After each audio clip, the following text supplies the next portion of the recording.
नमस्कार, जय हिंद, जय भारत। मैं विकास सर आपका स्वागत करता हूं। बात करते हैं कुछ क्वेश्चंस के बारे में कि चुनाव होने वाले 2024 में। 2024 का जो चुनाव है बहुत ज़्यादा जोरों तोरों से लोग तैयारी कर रहे हैं। इसमें कई प्रकार के लोग हैं। कुछ तो स्वार्थी लोग हैं जो अपनी आवश्यकताओं को पूर्ति करने के लिए चुनाव में भाग ले रहे हैं और कुछ देश की कल्याण करने के लिए चुनाव में भाग ले रहे हैं। तो जानते हैं भारत का प्रथम चुनाव की शुरुआत कब हुई थी। आप जानते होंगे भारत जो आज़ाद हुआ था पहले 1947 में, 15 अगस्त 1947 को भारत आज़ाद हुआ था। और उसके बाद आपका याद रखना है कि 15 अगस्त 1947 के बाद जो है देश में लोकतंत्र की शुरुआत होने वाली थी। इसमें कई प्रकार की समस्या भी आई थी, लेकिन लोकतंत्र जो है 1950 में कंप्लीट हुआ और 1952 का चुनाव प्रथम सफल चुनाव था। याद रखना है 1952 का चुनाव प्रथम चुनाव था।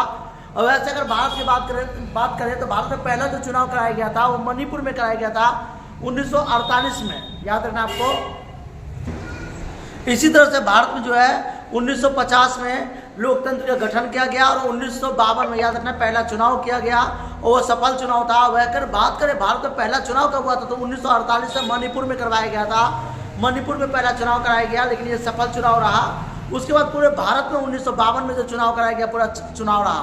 और अभी ये जानते होंगे कि 2024 में चुनाव होने वाला है और ये चुनाव जो है जाति को लेकर के, धर्म को लेकर के कई प्रकार का मसला बना हुआ है। तो आप जानते होंगे जो भारत में है कई सारे पार्टियां हैं, क्योंकि भारत जो है बहुदलीय शासन प्रणाली है, यानी कि बहुत सारे नेताओं का शासन है भारत में। इसलिए भारत को बहुदलीय शासन प्रणाली का दौर कहा जाता है। और यहाँ पे जानते होंगे लोकतंत्र जो है उसे शुरुआत करने वाले व्यक्ति थे अब्राहम लिंकन। इसलिए भारत को एक लोकतांत्रिक देश भी कहा जाता है। तो बात करते हैं भारत में चुनाव के बारे में। कई सारे लोग आपको लालच देंगे कि सर हमें जो है हम आपको पैसा दे रहा हूँ, जिता दीजिए, खान पान होगा। देखिए मैं जगह जगह बोर्ड लगा होता है, अब पानी की सुधार, अब पानी में कमी, बिजली की माफ़ करो, चोरी को ख़त्म करो, ये ख़त्म करो।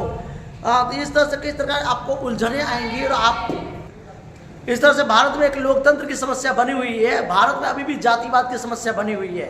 हिंदू, मुस्लिम, सिख, ईसाई, याद रखना है इस तरह से भारत में जातिवाद चलता रहता है। तो अगर आपका चुनाव आने वाला 2024 में तो आप रेडी हो जाइए। जितने भी विद्यार्थी हैं, स्टूडेंट हैं, वो ये सोचे कि चुनाव में वोट किसको देना जिससे कि देश का विकास हो, तरक्की हो।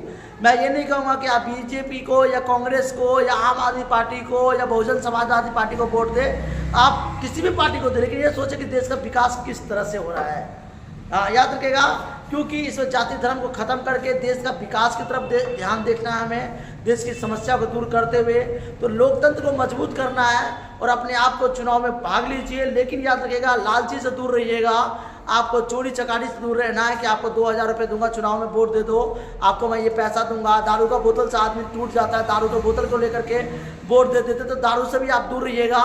और जब भी चुनाव में वोट देना है तो आप पढ़े लिखे व्यक्ति हो, आपको स्वयं निर्णय करना है कि आपके आने वाला नेता कौन होगा जो आप देख रहे हैं। Thank you. जय हिंद, जय भारत।